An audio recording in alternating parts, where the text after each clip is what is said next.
Sanga est là parmi nous. Nous allons donc leur passer la parole pour la suite des activités qui se produisent actuellement dans notre établissement. Nous sommes là pour essayer de travailler ensemble avec vous et de produire après une œuvre artistique qui peut être présentée au public. D'accord? Là, c'est Stéphane qui va présenter. Il s'appelle aussi Natural, c'est son nom artistique. En première partie, nous allons parler de street art. Déjà, définir c'est quoi street art. Ensuite, on ne peut pas parler de street art sans parler d'un homme qui a marqué ce domaine-là, qui est Jean-Michel Basquiat. On va aborder.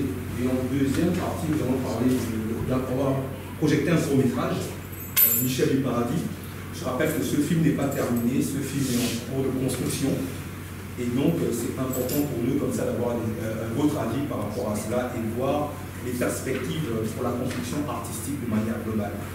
C'est une sorte de peinture que les artistes utilisent pour s'exprimer à travers les parois, sinon les murs, dans les vitres. Du graffiti dans l'aisance d'utilisation et l'immédiateté qui mêle des techniques composites, l'acrylique toujours, mais agrémenté de crayons gras ou de craie, parfois de collage. Il recouvre toutes les surfaces possibles, de portes de frigo, de tabourets, de morceaux de bois récupérés dans les poubelles. Il décore en partie le tout nouveau et tout chic fleuve Palladium. Il peint en écoutant du Ravel, développe une obsession pour le boléro. Basquiat, c'est un peu la base. Il a aussi beaucoup utilisé du collage et rajoutait son expression là-dessus. Et ça crée un métissage. Aujourd'hui, on parle très facilement de résilience. Oui.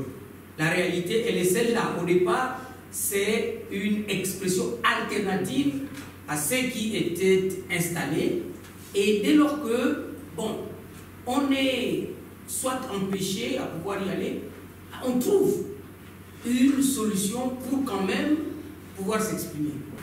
En Afrique, c'est plus les enseignements des Européens que nous on a reçus. Bien sûr. Donc, ce que lui fait ici, c'est ce que nous appelle chez nous l'abstrait, sous une autre forme. À l'époque, dans les années 90, il y avait des magazines européens qui venaient ici. Il y avait le groupe avec Gad Busy. À la fin du magazine, il y avait toujours des parties, des photos, des graffitis. Et ça, moi, ça me parlait plus. Je ne savais pas ce que ça voulait dire, je ne savais même pas c'était qui l'auteur, je voyais ses dessins, parce que des couleurs, ça frappait et tout. C'est comme ça que je me suis dit, j'habitais à l'époque à la cité, à la CI, pour ceux qui savent. J'ai commencé à prendre les restes de peinture, les marqueurs, j'ai commencé à écrire. Comme ça, m'a volé beaucoup de problèmes avec les parents et tout, et écrire, mais sans, innocemment, je ne savais pas que je faisais déjà du graffiti. Moi, ce qui me marque dans une œuvre, c'est l'approche esthétique. Mais là, je n'ai pas retrouvé cette approche esthétique-là. Donc moi, ce qui m'a plutôt intéressé là, c'est l'histoire en fait du jeune homme, qui est en même temps très brève, riche, et puis voilà quoi. Moi, j'ai vraiment envie d'en savoir un peu plus sur ce jeune homme-là. Lui, il fait partie de ces jeunes-là qui ont décidé de s'exprimer. Donc, même le mot a forcément quelque chose d'utile. Aujourd'hui, c'était un peu particulier parce que c'est moi qui ai présidé l'Assemblée, le séminaire.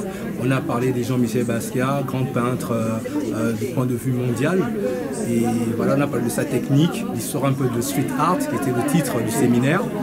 Après, on a projeté un film qui n'est pas terminé. Le film, c'est Michel du Paradis, qui est un artiste gabonais, qui a marqué les années 80, avec son titre Yvette, qui n'a pas eu la reconnaissance qu'il faut de notre pays. La leçon de tout ça, c'est de trouver des mécanismes pour valoriser son œuvre.